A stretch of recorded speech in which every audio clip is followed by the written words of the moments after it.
8h16 sur Europe 1, l'heure de retrouver Sonia Mabrouk et son invité, ce matin l'essayiste Mathieu Bock-Côté qui publie La révolution racialiste et autres virus idéologiques.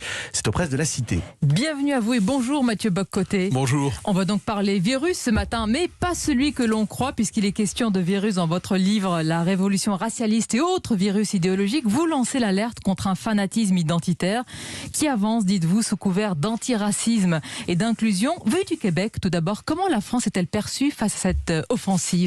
La France est vue comme la nation qui résiste aujourd'hui. Alors, je sais que les Français ont quelquefois l'impression d'être ensevelis par cette révolution, d'être dominés. Or, vu de loin, je pense que la France résiste et les premiers à le savoir, ce sont les Américains. Quand on regarde ce qui se passe, par exemple, dans le New York Times, le Washington Post, moi, le New York Times, je surnomme ça, c'est la Pravda de l'idéologie officielle, c'est la Pravda du régime diversitaire ou de la révolution racialiste. On ne cesse de culpabiliser la France en la présentant comme une forme d'union soviétique qui écraserait ses minorités, qui les bulldozerait. Or, le fait est que la France tient par son attachement à l'universalisme, mais un universalisme qui n'est pas désincarné, qui est ancré dans la culture française, les mœurs françaises, dans l'histoire française.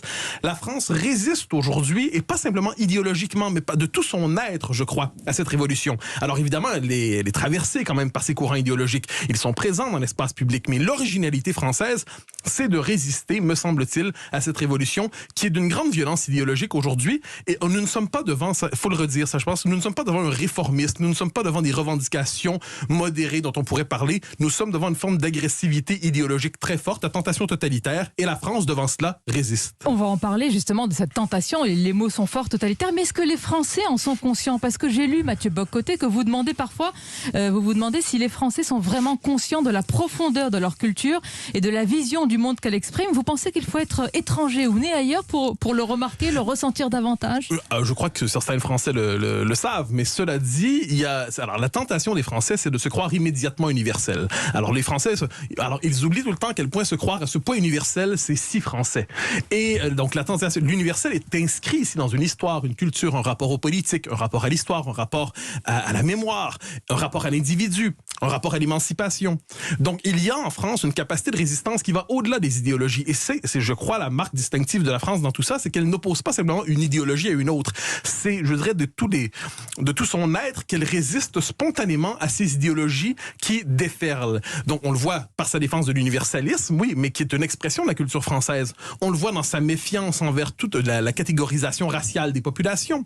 On le voit dans son sens du politique. Je pense qu'il y a toute une série de choses qui s'emboîtent et qui font que la France aujourd'hui devient le point d'obstacle. Je dis quelquefois de manière un peu moqueuse que c'est le destin vendéen de la France républicaine. Oui. C'est-à-dire qu'aujourd'hui, on voit là, dans le monde anglo-saxon, la France comme la France, le pays contre-révolutionnaire qui refuse de se soumettre à l'idéologie dominante, qui refuse de se soumettre à cette révolution racialiste. Et moi, de ce point de vue, j'espère que la France va tenir, qu'elle ne cédera pas. Donc, à vous entendre, la France singularise encore. Mais que répondez-vous, Mathieu Bock-Côté, à ceux qui vous opposent le fait d'exagérer ce que vous appelez cette révolution racialiste, de l'amplifier vous-même en y consacrant enquête et ouvrage, alors qu'il s'agit de minorités souvent? Alors, les minorités idéologiques, j'entends pas les minorités au sens ethnique, les minorités idéologiques font l'histoire. Le discours que je présente, c'est-à-dire avec tout ce vocabulaire, racisme systémique, privilège blanc, racisé, suprématie blanche. Le concept ne désigne plus aujourd'hui, soit dit en passant, des mouvements comme le Ku Klux Klan. Non, ça désigne aujourd'hui la structure même des sociétés occidentales, il faut le savoir. Ce discours-là, en Amérique du Nord, il est dominant, il est normalisé aujourd'hui. C'est ça le discours normalisé aujourd'hui. Et il traverse l'Atlantique, hélas. Vous voulez dire qu'il y a une sorte d'hégémonie idéologique Hégémonie idéologique, mais qui n'est pas présente seulement dans l'université. Vous savez, l'erreur, je crois, de bien des Européens, c'est qu'on regarde les campus américains et on dit, mais ils sont fous, ces Américains.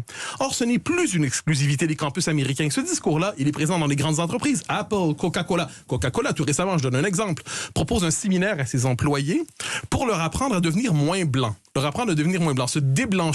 On s'inspire ici des travaux de Robin DiAngelo, une des principales idéologues de ce courant de pensée, qui explique, par exemple, dans ses travaux, que toute sa vie, elle devra travailler à cesser d'être blanche, à rompre avec sa blanchité, et tout en sachant qu'elle n'y parviendra pas. C'est une forme d'expiation sans rédemption. Et donc, c'est un partage des sociétés entre, d'un côté, le blanc transformé en créature maléfique, le racisé transformé en figure messianique, et à travers tout cela, c'est le fantasme de la guerre des races qui se présente dans le langage de l'émancipation. Vous alertez sur le risque d'aboutir à une société, dites-vous, liberticide et conflictuelle, en plus de réinventer le principe, quand même c'est fort, de ségrégation raciale, mais on laisse faire. Qui laisse faire? Avec la complicité de qui? Je pense que c'est le grand problème à travers ça, c'est une forme d'impréparation mentale des élites politiques qui font des concessions à des concepts comme racisme systémique, privilège blanc, tout ce vocabulaire-là. On ne se rend pas compte que lorsqu'on achète un de ces concepts, on les achète tous. Hein? Ils viennent en grappe. Donc, si vous achetez racisme systémique, vous achetez privilège blanc, vous achetez racisé, et vous représentez ensuite la société sur le mode de l'obsession raciale. Je précise, ou encore la tentation aujourd'hui très forte de présenter comme discours haineux toute forme de contradiction de l'idéologie dominante de ce prétendu antiracisme. Je donne un exemple qui vient d'Écosse dans le livre, une loi, la loi de Yousaf, où désormais les propos dits haineux seront interdits à la maison. On sait ce que peut vouloir dire un propos haineux aujourd'hui. Être en désaccord avec l'idéologie dominante. À la maison, c'est-à-dire qu'on va aller surveiller ce qui se passe dans votre foyer. C'est la possibilité de la délation de celui vous êtes à la maison, vous recevez un ami, il n'aime pas trop ce que vous dites, eh bien, il a la possibilité désormais de vous dénoncer parce qu'à la maison, on ne devrait pas tolérer des propos qui sont classés comme haineux aujourd'hui. Propos, Mathieu Bock-Côté, c'est-à-dire que le langage est déterminant dans cette culture woke, hein, dites-vous. Oui. Donc la bataille, elle se joue sur les mots, sur les concepts. Ça, c'est fondamental parce que je crois qu'aujourd'hui, on a besoin d'un travail d'hygiène intellectuelle, d'hygiène mentale, parce que comment fonctionne aujourd'hui la révolution racialiste? Elle s'empare de concepts à forte connotation idéologique et émotionnelle. Le mot racisme, nous sommes tous horrifiés par le racisme. Le racisme est fondamentalement détestable. Mais ensuite, elle en propose une définition nouvelle. On va nous dire que le racisme, ce n'est plus la haine raciale, ce n'est plus la détestation. Non, c'est l'universalisme, par exemple, qui masquerait dans les faits une structure de domination raciale inégalitaire dans nos sociétés. Et Ibram X. Kendi, par exemple, un des principaux idéologues du nouvel antiracisme américain, va nous dire le vrai problème, c'est pas la alt-right, la droite raciste. C'est la prétention à l'universel, c'est ce qu'ils appellent le daltonisme racial, le fait de ne pas voir les couleurs. Le vrai racisme, c'est de ne pas tenir compte de la race. Donc là, on a une forme d'inversion de la signification des concepts. C'est très orwellien. Racisme change de définition. Suprématie blanche. Aujourd'hui, qu'est-ce que c'est la suprématie blanche? Ce n'est plus le Ku Klux Klan avec des espèces de tuniques étranges. C'est désormais la prétention à l'universel. J'y reviens parce que le concept d'universel, il est central dans tout ça. Oui, mais pardonnez-moi, Mathieu Bock-Côté, on va vous dire sur ces concepts que vous agitez que c'est aussi la liberté d'expression. Qui va faire le tri aujourd'hui entre ce qui relève ou pas de ce régime diversitaire? Non, les gens peuvent bien dire ce qu'ils veulent. Moi, ça me dérange pas. Moi, je suis très libéral. Les gens peuvent dire ce qu'ils veulent vraiment. Ensuite, je réclame le droit, quant à moi, de faire un examen, justement, sous le signe de l'hygiène démocratique de ces concepts. Et je vous le redis, on n'est pas simplement dans un discours qui est dans 2 ou 3 campus. C'est le discours qui est présent dans les grandes entreprises. C'est le discours qui est présent dans la classe politique, juste un peu moins parce qu'elle est obligée de tenir compte de l'existence de cette catégorie résiduelle qui s'appelle les électeurs. Mais vous voulez dire que c'est simplement par souci électoraliste que certains s'y opposent. Traiter le peuple de raciste à temps plein quand on doit lui demander de voter pour soi de temps en temps, ça cause problème. Mais dans les grandes entreprises, notamment dans les ressources humaines, vous noterez, ils appellent ça désormais l'approche EDI, équité, diversité, inclusion. Au nom de ça, on inflige aux employés partout en Amérique du Nord. C'est la nouvelle norme. Des critères, on va les accuser. On leur demander, par exemple, de s'accuser de racisme systémique. On va les demander de dénoncer leurs propres privilèges blancs. Un exemple. Je voudrais vous faire réagir à la dernière polémique en date, Evian. Evian qui s'excuse pour avoir invité à boire de l'eau donc le premier jour du Ramadan. Evian s'excuse suite à un déferlement de critiques sur les réseaux sociaux. Qu'est-ce que cela vous a inspiré? C'est absolument fascinant. C'est-à-dire, on propose de boire de l'eau, ce qui est assez normal pour une compagnie qui vend de l'eau. Réaction sur les réseaux sociaux de manifestement pas des musulmans ordinaires. On est devant des gens assez radicaux, probablement des islamistes. Eh bien, ça prend pas quelques heures qu'Evian capitule en disant « je ne voulais pas vous vexer ». Capitule, vous avez dit? Bien sûr. C'est une capitulation d'Evian? Quand on décide de s'excuser. « Oh, je ne voulais pas vous provoquer. C'était un tweet qui n'était pas mal intentionné, nous dit-on. J'espère que c'était pas mal intentionné, buvez de l'eau. » Oui, mais là, quand l'autre en face est offensé. Ah, mais il n'y a pas de droit à ne pas être offensé. Ça n'existe pas, le droit de ne pas être offensé. Et surtout, ce droit, qui par ailleurs est reconnu, hélas, aujourd'hui, consiste à accorder c'est le privilège des susceptibles. On absolutise la susceptibilité, en fait, des hypersensibles qui peuvent désormais imposer leur propre définition du blasphème. Et je précise, soit dit en passant, que ça va sur d'autres questions. Pensez à J.K. Rowling, par exemple, qui, pour avoir rappelé qu'un homme n'était pas une femme, par exemple, proposition audacieuse, s'il en est une, a été accusée de transphobie. Alors, face à tout cela, quel projet, quelle vision? Faudrait-il oser des mots tabous, c'est ce que vous dites aujourd'hui, comme la démocratie au nom d'idéaux? Faudrait s'accrocher à des idéaux? Mais je pense d'abord et avant tout qu'on doit s'accrocher à nos cultures. C'est bête à dire, mais une des grandes faiblesses, je crois, c'est de croire qu'on peut se défendre ça avec des principes désincarnés. Ce qui fait la force de la France, ce n'est pas simplement son adhésion quelque peu désincarnée à une république incandescente. C'est la culture française, les mœurs françaises, la langue française, la littérature française, l'être français, qui se donne par ailleurs dans une forme politique à prétention philosophique qu'est la République. Très bien. Mais si on se contente, et ça, je pense, faites l'histoire du 20e siècle.